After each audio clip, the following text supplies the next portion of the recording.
A'udzu billahi minasyaitonir rajim. Bismillahirrahmanirrahim. Alhamdulillahi rabbil alamin wa bihi nasta'inu ala umurid dunya waddin.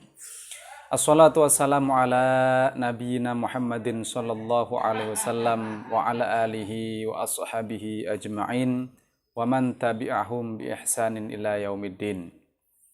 Alhamdulillahi rabbil alamin. Assalamualaikum rekan-rekan sekalian yang berbahagia. Kita bersyukur kepada Allah bisa ketemu lagi ya, melanjutkan cerita kita seputar Quran, tafsir, hadis, Islam ya. Mudah-mudahan kita semua selamat dan bahagia fid dunya wal akhirah. Amin ya rabbal alamin. Nah, rekan-rekan sekalian, kali ini kita akan mencoba mempertanyakan ya keyakinan atau pernyataan yang umum terjadi di masyarakat Islam bahwasanya malaikat itu tercipta dari cahaya ya. Memang sekali lagi kalau kita mencoba melihat ayat-ayat Al-Qur'anul Karim from cover to cover itu ya, tidak ada satupun ayat yang memberikan kita informasi bahwasanya malaikat itu tercipta dari cahaya. Itu tidak ada di dalam Al-Qur'anul Karim. Ya.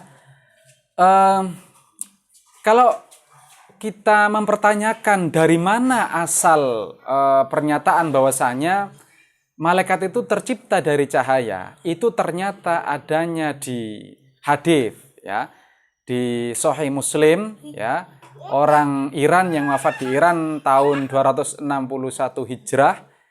Di situ baru diceritakan bahwasanya malaikat itu diciptakan dari cahaya.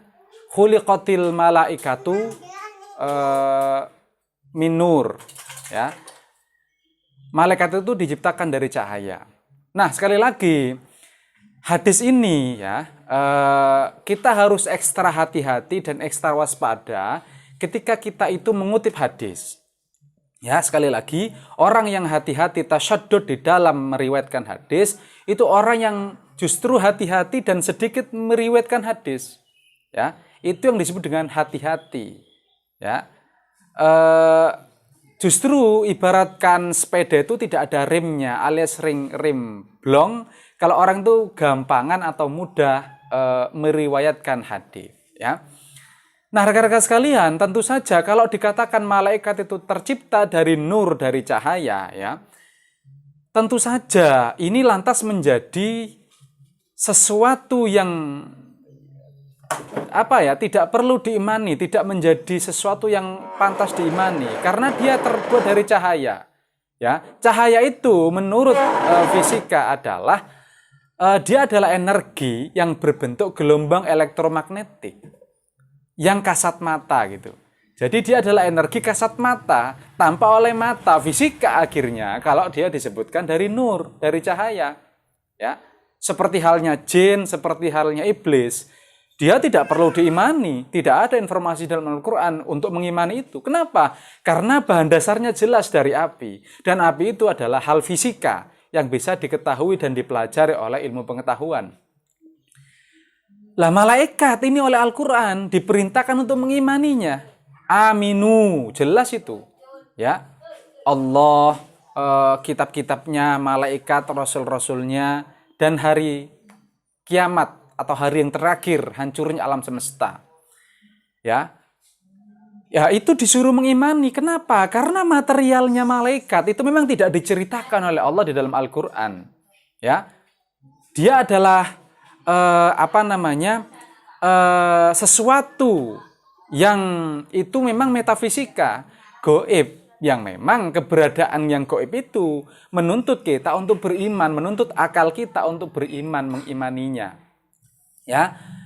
Nah, rekan-rekan sekalian, bisa jadi hadis tersebut ketika mengatakan malaikat itu dari cahaya ya, kita bisa mencoba untuk mentakwilnya atau memaknai secara majas bahwasanya malaikat itu dari cahaya. Cahaya itu melambangkan kebaikan. Ya, melambangkan kebaikan, melambangkan terang benderang, melambangkan petunjuk, melambangkan rahmat Allah, cahaya. Ya, melambangkan kemanfaatan, ya. Karena memang malaikat itu, rekan-rekan sekalian, sepanjang kita telusur ayat-ayat Al-Quran, malaikat itu selalu dicitrakan baik oleh Allah. Ya, baik itu hubungannya dengan Allah maupun hubungannya dengan manusia yang beriman tentu saja. Ya, dan memang malaikat itu memang menjadi utusan. Ya, seperti dikutip dalam surat Al-Hajj, surah 22 ayat 75 insya Allah. Allahu yastafi minal malaikati rusulan wa minan nas. Allah itu memilih malaikatnya itu menjadi rasul, menjadi utusannya dan dari manusia. Jadi Allah itu memilih utusan Allah itu dari bangsa malaikat dan dari bangsa manusia. Ya, kalau dari bangsa manusia jelas seperti Nabi Muhammad, para rasul itu, ya, seperti Nabi Muhammad SAW yang langsung didatangi oleh Jibril dalam artian menyampaikan wahyu Allah, ya, rasul, risalah yang sampai kepada hati Nabi atau jiwa Nabi dengan perantara malaikat Jibril. Lah, sedangkan malaikat itu juga menjadi rasul Allah, menjadi utusan Allah. Allahu yastafi minal malaikati rusulan wa minan nas. Kita tahu dari kosakata kemarin nih ya, dari kata itu hamzah, lam dan kaf, memang aslinya al-uluk, alikni, al-maklakah itu adalah ar-risalah memang. Ya, jadi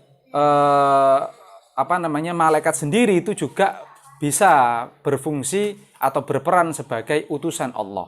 Ya, nah kalau kita mengutip ayat-ayat Al-Quran, misalkan malaikat itu, ya, seperti saya ceritakan tadi bahwasanya dia selalu dicitrakan sebagai sosok yang positif, sosok yang baik, ya. Baik itu hubungan dengan Allah maupun dengan manusia yang beriman. Dan tentu saja keras terhadap orang-orang kafir, ya. Misalkan Allah itu malaikat itu selalu memuji Allah, ya. Di dalam surat Al-Baqarah kemarin itu di ayat 31 sampai 33 ya insya Allah itu bahwasanya wa nahnu nusabbihu bihamdika wa nuqaddisu lak gitu ya. Sementara malaikat itu selalu nusabbihu wa nuqaddisu lak, selalu memuji Allah dan mengkuduskan Allah. Ya, jadi malaikat itu digambarkan selalu nurut kepada Allah. Nah, di sini ada beberapa hal yang ingin saya ceritakan ya. Bagaimana malaikat itu memang baik, ya, terutama kepada orang-orang mukmin. Ya, misalkan kita baca di surat 3, ya, surat Al-Imran ayat 124, 125, di situ menggambarkan bagaimana malaikat itu membantu orang-orang mukmin, ya, ketika orang-orang mukmin itu perang, ketika orang-orang mukmin itu menghadapi musuh, ya, dari bangsa manusia tentu saja yang kesetanan mengikuti langkah iblis, ya. Misalkan kita buka di surat 3 ayat 124 dan sampai 125 ya. Di sini saya bacakan, di sini ada Al-Qur'annya. A'udzubillahi minasyaitonirrajim. Bismillahirrahmanirrahim. Idz taqulu lil mu'minin alan yakfiyakum ayyumiddakum rabbukum bi thalathati alafim minal malaikati munzalin bala in tasbiru wa tattaqu wa tukum min faurihim hadza yumdidkum rabbukum bi khamsati alafim minal malaikati musawwimin. Ya. Ingatlah ketika engkau Muhammad mengatakan kepada orang-orang beriman, apakah tidak cukup bagimu bahwa Allah membantu kamu dengan 3.000 malaikat yang diturunkan? Ya, cukup. Jika kamu bersabar dan bertakwa ketika mereka datang menyerang kamu dengan tiba-tiba, niscaya Allah menolongmu dengan 5.000 malaikat yang memakai tanda. Jadi Allah membantu menolong dengan 3.000 bahkan 5.000 malaikat. yakni membantu orang-orang yang beriman, ya.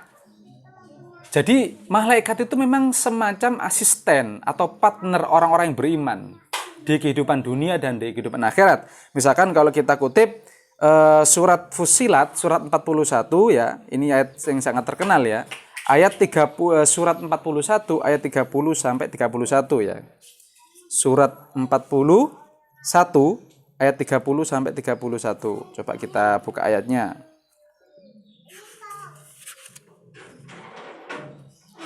Nah, ini terkenal ini ya.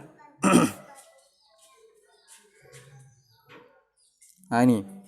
A'udzubillahi minasyaitonirrajim. Bismillahirrahmanirrahim. Innal ladzina qalu rabbunallahu tsumma istaqamu tatanazzalu 'alaihimul malaikatu alla takhafu wa la tahzanu wa abshiru bil jannati allati kuntum tu'adun. Nahnu awliya'ukum fil hayatid dunya wa fil akhirah walakum fiha ma tashtahi anfusukum walakum fiha ma tad'un. Ya.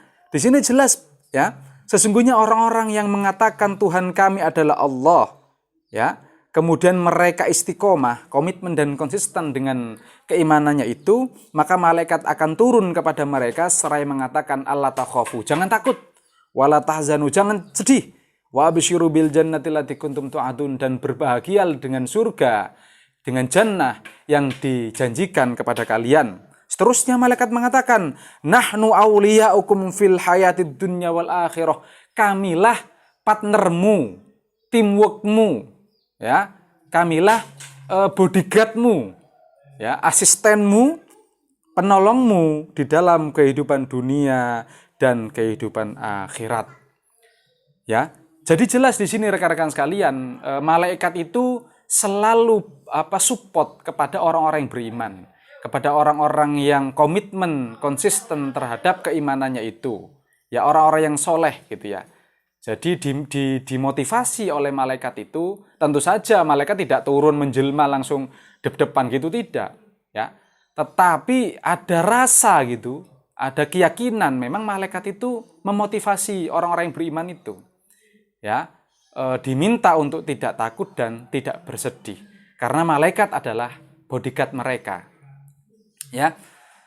Bahkan ketika nanti itu wafat, ya, ketika itu wafat, malaikat itu memang keras, ya, tetapi malaikat yang diutuskan untuk mencabut nyawa, ya, jadi yang mencabut nyawa itu adalah malaikat, ya, yang diutuskan oleh Allah itu memang malaikat untuk mencabut nyawa itu. Nah, ketika malaikat mencabut nyawa itu dengan keras, ya, yaitu sakaratul maut itu dihajar oleh malaikat, yaitu orang-orang yang ingkar, orang-orang yang kafir, ya. Misalkan kalau kita kutip di dalam surat 6, yaitu surat Al-An'am ayat 93, ya, bagaimana malaikat ketika menghajar orang-orang kafir itu, ya. 6 ayat 93. Nah, ini agak panjang ya ayatnya. A'udzubillahi minasyaitonirrajim. Bismillahirrahmanirrahim.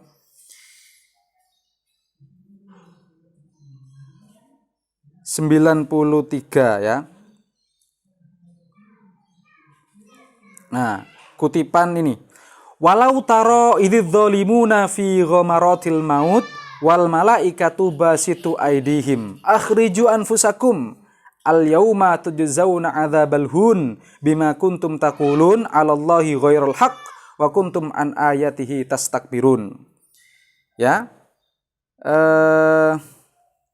Dan ingatlah ketika orang-orang dolim itu berada di tekanan sakaratul maut. Jadi sudah sakaratul maut orang-orang yang dolim itu, dan malaikat itu menghajar dengan tangan-tangan mereka, ya. Malaikat menghajar mereka, akhriju anfusakum, seraya meminta untuk keluarlah nyawamu. Ya, pada hari ini kamu dibalas dengan azab yang menghinakan karena kamu berkata tentang Allah yang tidak benar, kamu ngarang-ngarang tentang Allah itu. Wa kuntum an ayatihi tastakbirun, dan kalian itu sombong terhadap ayat-ayatnya, yakni menolak kebenaran ayat-ayat Al-Qur'an. Jadi malaikat itu keras tapi kepada orang-orang yang kafir. Adapun bagaimana pada orang-orang mukmin itu sangat lembut, rekan-rekan sekalian, ya. Coba kita buka di surat 16, ya, 32 ayat 32. 16 ayat 32. An-Nahl ayat 32. Kita bacakan, ya. Nah, a'udzubillahi minasyaitonirrajim. Bismillahirrahmanirrahim. Alladzina tatawaffahumul malaikatu thayyibin yaquluna salamun alaikum udkhulul jannata bima kuntum ta'malun. ya, yaitu orang-orang yang diwafatkan oleh malaikat secara baik-baik. Ya, yaquluna, malaikat berkata, salamun alaikum, keselamatan atas kalian, udkhulul jannata bima kuntum ta'malun, masuklah kalian ke dalam surga bima kuntum ta'malun, sebab apa yang kalian usahakan. Nah, jadi rekan-rekan sekalian, kesimpulannya adalah malaikat ini memang adalah partner, ya, partner kerja atau teamwork orang-orang yang beriman. Dia selalu baik, dia selalu pro, ya, baik itu hubungannya dengan Allah dan hubungannya dengan manusia. Selalu dicitrakan baik malaikat itu, ya. Selalu memotivasi untuk kebaikan, kemanfaatan, keselamatan fid dunya wal akhirah. Selalu mendukung orang-orang yang beriman ini di dalam perjuangannya dan di dalam langkahnya mendekatkan diri kepada Allah Subhanahu wa taala. Itu rekan-rekan sekalian yang ingin saya ceritakan pada kesempatan kali ini. Mudah-mudahan ada manfaatnya. Terima kasih atas segala perhatian. Akhiru da'wahum anil hamdulillahirabbil alamin. Assalamualaikum warahmatullahi wabarakatuh.